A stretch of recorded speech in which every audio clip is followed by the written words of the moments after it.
Estamos aqui mais uma vez contribuindo com esse intercâmbio jurídico, podendo trazer nossa contribuição brasileira para Portugal. Gostaria de parabenizar a organização do Cinda 3 e trago dessa vez como tema a atual problemática envolvendo a tetralogia do direito, justamente a legitimidade, validade, vigência e efetividade da norma jurídica e a sua vinculação às constituições democráticas. Em relação a essa problemática, ela cabe ser discutida porque justamente após o fim da Primeira Guerra Mundial, muitas atrocidades foram cometidas e vários países colocaram em suas constituições direitos, né, e garantias fundamentais. Alguns já existiam, outros não, mas vários países sacramentaram em suas constituições e também vários tribunais constitucionais foram inseridos no ordenamento jurídico de modo a justamente ter um órgão que pudesse efetivar, né, ter um órgão que conseguisse fazer com que as normas constitucionais fossem protegidas, né, que a Constituição tivesse um órgão de controle, que foi o caso justamente de Portugal, que tem um Tribunal Constitucional. No Brasil nós temos o STF, que alguns doutrinadores consideram como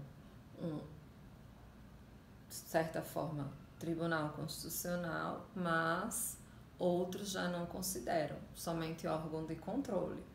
Mas ele é um órgão que faz parte do Poder Judiciário, né? É a última instância do Poder Judiciário, não está à parte como nos demais países, né? Não foi um órgão criado somente para o controle constitucional, é um órgão de última instância do Poder Judiciário. Em relação à legitimidade da Constituição, a grande questão dessa vinculação à legitimidade da norma jurídica, em relação à vinculação à Constituição, a grande questão é que é muito difícil o legislador, que é o órgão competente, no caso brasileiro, criar a norma e acompanhar a necessidade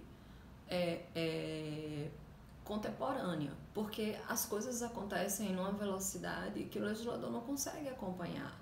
Só que os juízes, ao mesmo tempo, não podem deixar de julgar. E aí, não podem, por não deixarem de ter que fazer o seu papel de julgador, os juízes passaram a deixar de ser somente o boca de lei, né? Ou seja, e passaram a interpretar realmente as normas já existentes e muitas vezes fazer julgados por analogia ou costumes, enfim, na ausência de normas. No caso de Portugal, editando algumas sentenças, por exemplo, intermédias, enfim, e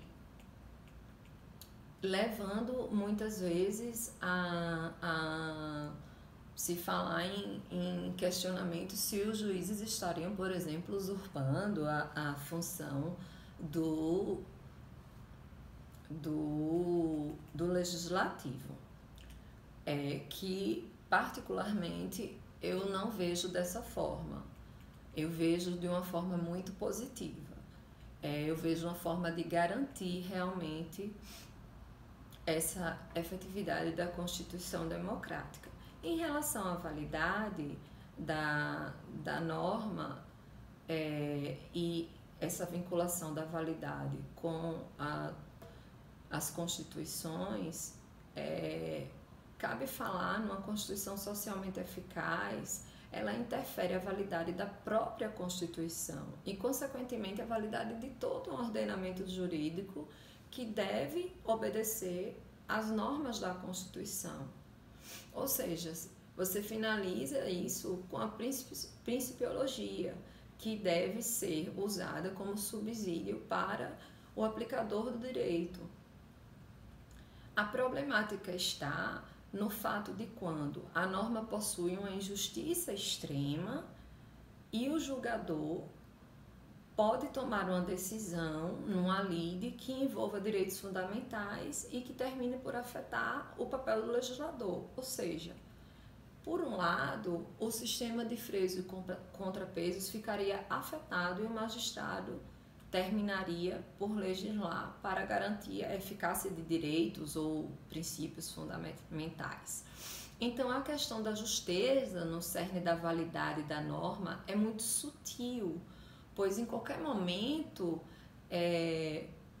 pode-se ter decisões que contraponham a teoria da validade das normas, mas que se vincule às constituições democráticas justamente pelo lado da defesa dos direitos fundamentais e gere uma dicotomia pelo lado da interferência no princípio da separação dos poderes.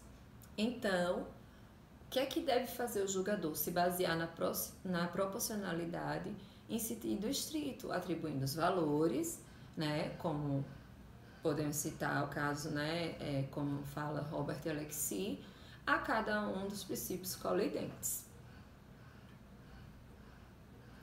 Em relação à vigência da Constituição, outro ponto da tetralogia, a gente sabe que muitas vezes pode existir uma norma válida e legítima, porém nem sempre o que não está vigente no ordenamento, porém muitas vezes a norma válida e legítima pode não estar vigente no ordenamento jurídico, ou seja, não pode ser utilizada e nem produzir efeito. Por que isso acontece? Porque muitas vezes existe o período da chamada vacatio legis. Então, existe uma lacuna normativa e o julgador termina por ter que utilizar alguns critérios normativos que podem, inclusive, prejudicar as partes, porque entra-se num conflito durante esse período dessa vacância da lei. Se deve-se se utilizar a lei a ser revogada pela nova lei ou aplicar a nova lei que ainda não produz efeitos jurídicos. Ora, o que é que o julgador deve fazer? Ou deve aplicar da lei, fazer o uso da norma anterior, até porque ainda não houve sua revogação. Isso é que o julgador deve fazer. Então, dessa forma, a norma vigente, ela é válida e somente uma norma válida ser vigente. No cerne dessa questão, é verificada uma relação de vigência normativa com as constituições democráticas justamente pelo fato da relação validade da norma jurídica, que é pressuposto para a sua vigência. Então, mais uma vez, justamente verifica-se o fato de uma relação da validade da norma com esse pressuposto. Em relação ao requisito material, deve-se verificar se a norma está consoante a Constituição. Caso contrário, o requisito da validade também não será atendido. Por quê? Porque a gente está justamente falando da vinculação desse atributo da tetralogia às constituições democráticas. Em relação à efetividade da Constituição, ela é, sem sombra de dúvidas, o maior ponto de relevância da tetralogia do direito, quando nos referimos a ela com a teoria das constituições democráticas. Então, é imperioso destacar que muitas vezes há normas, inclusive constitucionais, que são de conteúdos programáticos e dependem da edição de alguma lei ou ato do executivo para produzir efeitos jurídicos para o qual foi criada. Então, é justamente essa relação com as constituições que podem gerar justamente uma não produção de efeito, enquanto tal condição não seja satisfeita. É o caso em que a eficácia técnica, por exemplo, não é atendida. A influência do constitucionalismo no caso da tetralogia é uma influência muito grande. Então, o que podemos dizer em relação a toda essa questão é que a atuação do Poder Judiciário, ela vem ter o maior valor para a manutenção da ordem política e pública, pois ela passa, né, a deixar de ser apenas um coadjuvante, ou seja, ela deixa de ser aquele legislador totalmente negativo, defendido por Kelsen. O órgão jurídico passa a garantir e proteger uma ordem constitucional, passa a ser realmente mais atuante, enfim, e passa a interpretar as leis conforme a Constituição, e essa tetralogia, ela passa a ter uma vinculação com as constituições democráticas e, logicamente, com o Estado democrático de direito.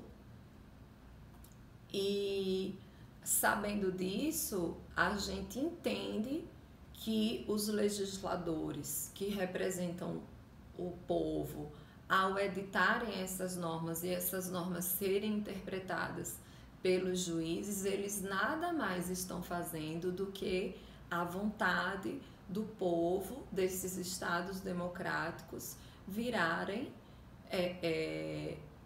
a ser efetivadas. Por fim, cabe destacar que falar em vigência, validade e efetividade da norma jurídica sem a